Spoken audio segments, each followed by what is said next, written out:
The way the world is consuming news is undergoing a profound shift. People, especially young people, are turning away from the traditional reliance on television to rely more on their smartphones, the web and social media. The Reuters Institute Digital News Report is the world's most extensive and comprehensive study of how news is consumed online. We've surveyed 30,000 people across 18 countries and produced 2 separate reports. Let's take a look at some of the key findings. TV remains the main source of news in most countries for most people, but smartphone use is up and it's becoming increasingly influential. Average use amongst the people that we surveyed in our first report, covering 12 countries, increased from 37% to 46% of people using a smartphone for news once a week.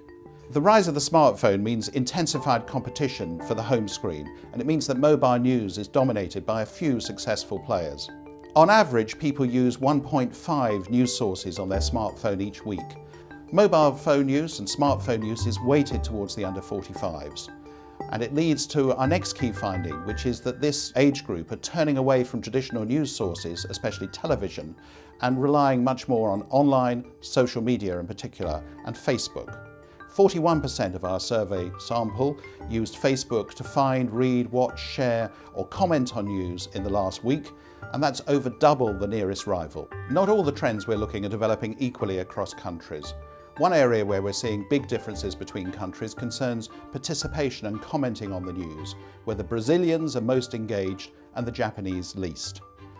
Another area of key differentiation is trust. We see the highest levels of trust in countries with a good mix of public service broadcasters and robust commercial players. So whereas we see high trust countries in general, like Finland, and low trust countries and low levels of trust in news in general, like the US, what's particularly interesting is the differences between trust in the sources that people use, which are much higher, and trust in news in general. And there we see very big differences in the US and the UK. The reason for that may be twofold, really. Firstly, in both countries we have quite a politically polarised news environment. In the UK, we know that people, for example, as they read newspapers, they tend to read newspapers that they agree with and that reinforce their views. But if they want a trusted view, they tend to look at a broadcaster. In the US, we see the reverse phenomenon, where broadcasting is very polarised, but the press is much more neutral. But there too, we see this difference between a low level of trust in news in general in the US, but much higher levels of trust in the news that people use. So what are the implications of some of these findings? Firstly, if you're a news organisation, it's clear that getting people to pay for your content online is quite challenging. Just 6% of people in our survey in the UK paid for news last year, but there's more encouraging signs in Poland, where 17% of people had paid for news in the same period. There's also clearly a generational gap.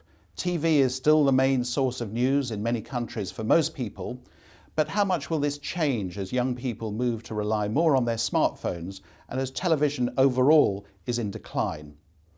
One thing is certain, there's going to be a need for some new business models explored by traditional news organisations. Digital is putting pressure on advertising as a source of revenues, and users are turning more to news aggregators and social media as a way of finding news. Those present great opportunities to reach new audiences, but it also means that news organisations need to work much harder to get the credit for the content they've produced. So what next are we planning for this report?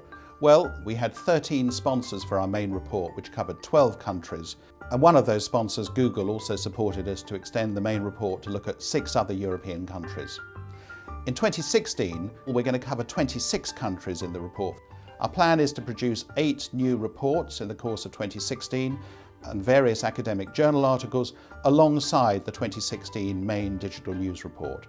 Our plan is to continue tracking and analysing how the world consumes its news and how this is changing how people are exchanging news, making money out of news and discovering news.